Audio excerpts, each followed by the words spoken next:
seseorang mengatakan bahwa kau tidak dapat bisa meraih sesuatu. Kau yang bermimpi, kau yang harus menjaganya hingga kau dapat meraih mimpi tersebut. Dan begitu juga untuk anak-anak ibu semua. Mari belajar dengan giat, belajar dengan disiplin dan mematuhi peraturan yang sudah dibuat oleh sekolah. Maka dengan cara itu kamu dapat menjaga mimpi tersebut sehingga kamu dapat meraihnya di masa yang akan datang.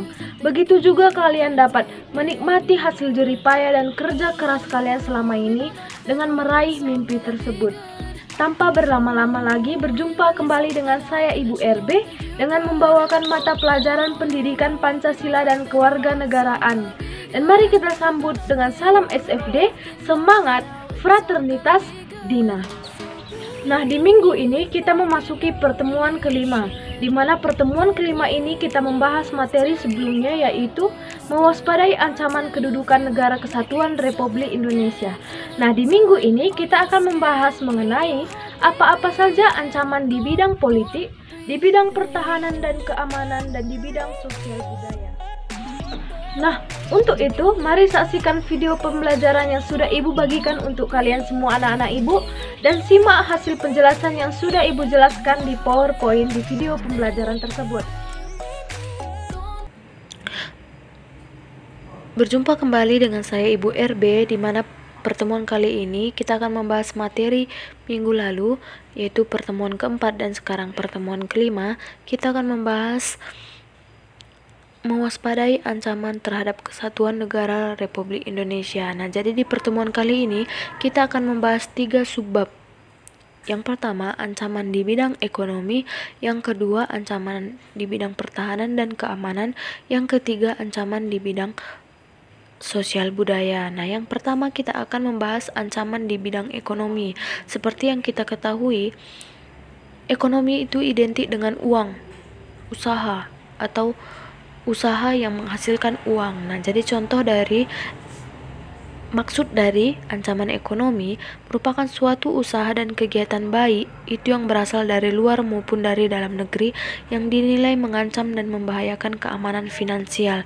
Nah, jadi ini identik dengan pengangguran, di mana pengangguran dapat mengancam suatu perekonomian suatu negara atau diri sendiri. Nah, jadi di bidang ekonomi ini terdapat 2 jenis ancaman. Yang pertama, ancaman ekonomi internal. Yang kedua, ancaman ekonomi eksternal. Nah, selanjutnya kita akan membahas pengaruh negatif globalisasi ekonomi. Dapat kalian lihat di buku kalian di bab 5 halaman 153, di mana terdapatnya pengaruh negatif globalisasi ekonomi. Yang pertama, Indonesia akan dibanjiri oleh barang-barang dari luar negeri seiring dengan adanya perdagangan bebas yang tidak mengenal adanya batas-batas negara. Yang kedua, timbulnya kesenjangan sosial yang tajam sebagai akibat dari adanya persaingan bebas. Yang ketiga, cepat atau lambat perekonomian negara kita akan dikuasai oleh negara pihak asing seiring dengan semakin mudahnya orang asing menanamkan modal di Indonesia. Nah, jadi ini contohnya, lebih banyak negara dari luar menanamkan saham di negara Indonesia, sedangkan Indonesia tidak atau mungkin sedikit menanamkan saham di negaranya sendiri. Yang keempat, sektor-sektor ekonomi rakyat yang diberikan subsidi semakin berkurang, koperasi semakin sulit berkembang, dan penyerapan tenaga kerja dengan pola padat karya semakin ditinggalkan. Nah, selanjutnya kita akan membahas ancaman di bidang sosial budaya. Nah, ancaman di bidang sosial budaya memiliki pengertian yaitu suatu tindakan yang dapat menghilangkan dan mengancam keberadaan kebudayaan yang menjadi ciri khas dari suatu daerah tertentu. Jadi di sini kita akan membahas pengaruh negatif globalisasi di bidang sosial budaya. Yang pertama, munculnya gaya hidup konsumtif yang selalu mengkonsumsi barang-barang dari luar negeri. Nah, ini sama seperti kita lebih menyukai produk luar negeri daripada dalam negeri. Dapat kalian lihat di gambar bahwa kita lebih menyukai produk dari luar negeri daripada produk dari negara kita sendiri. Itu disebut dengan gaya hidup konsumtif. Yang kedua, munculnya sifat hedonisme, yaitu kenikmatan pribadi dianggap sebagai suatu nilai hidup tertinggi. Nah, ini dapat dilihat di gambar juga, contohnya seperti berfoya-foya sehingga kita lebih mementingkan diri kita sendiri. Itu disebut dengan sifat hedonisme. Yang ketiga, adanya sikap individualisme, yaitu sikap selalu mementingkan diri sendiri serta memandang orang lain tidak ada dan tidak bermakna. Nah, jadi ini dapat dilihat di gambar juga bahwa kita lebih mementingkan diri kita sendiri daripada dan meremehkan orang-orang yang berada di bawah kita, contohnya seperti pengemis yang ada di gambar tersebut. Selanjutnya, 4. Munculnya gaya westernisasi, di mana kita lebih mengikuti gaya berpakaian di luar negeri daripada di Indonesia. Dimanapun kita berada, kita tidak menyesuaikan gaya pakaian yang berkaitan atau yang sudah diterapkan di tempat kita tinggal. Nah, jadi kita lebih menyukai gaya luar negeri dan kita terapkan di negara Indonesia, yaitu disebut dengan gaya westernisasi.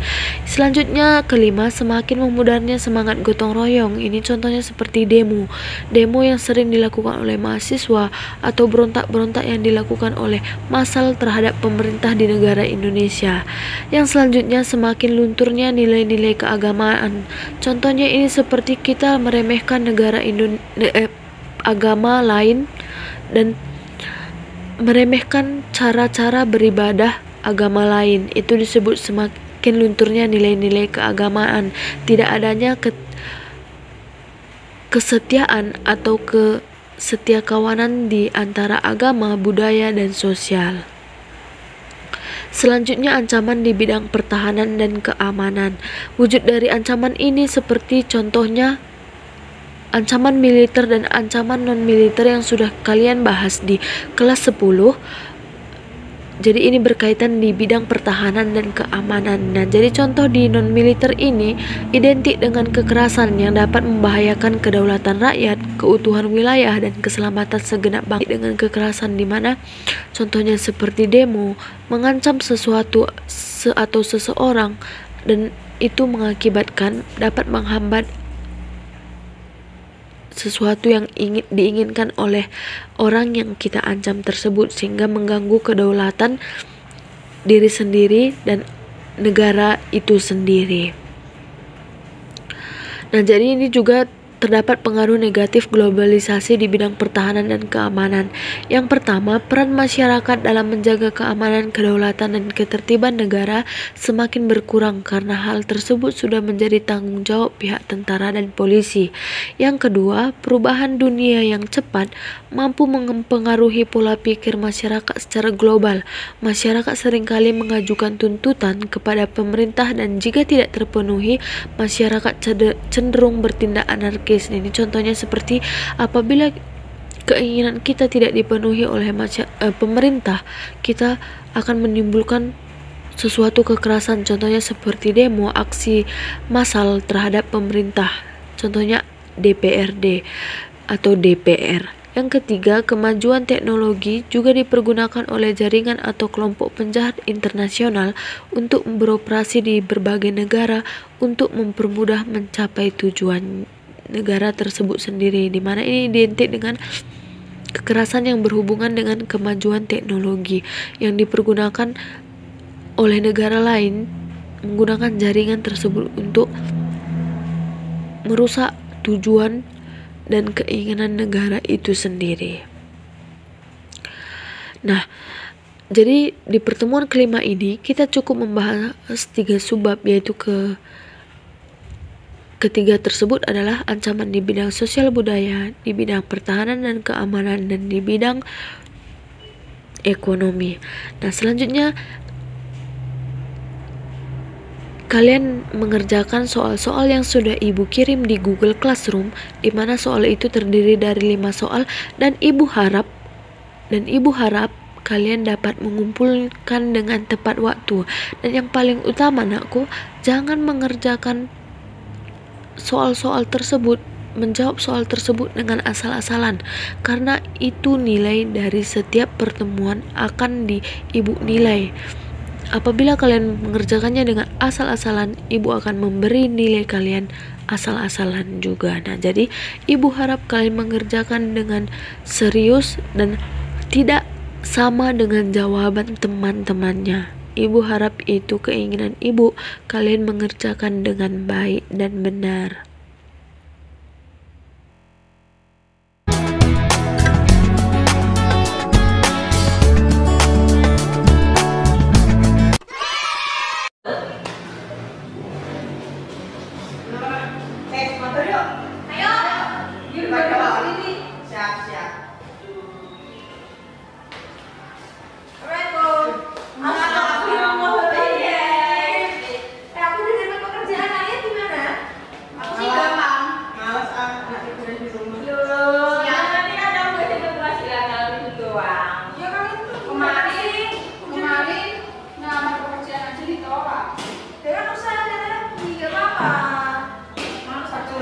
Lulusan S1 nggak dapat kerjaan di aja.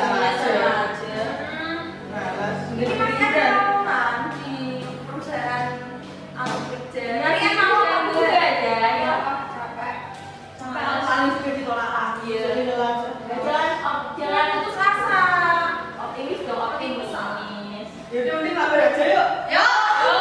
Ini udah masuk. Astagfirullahaladzim. Ini sangat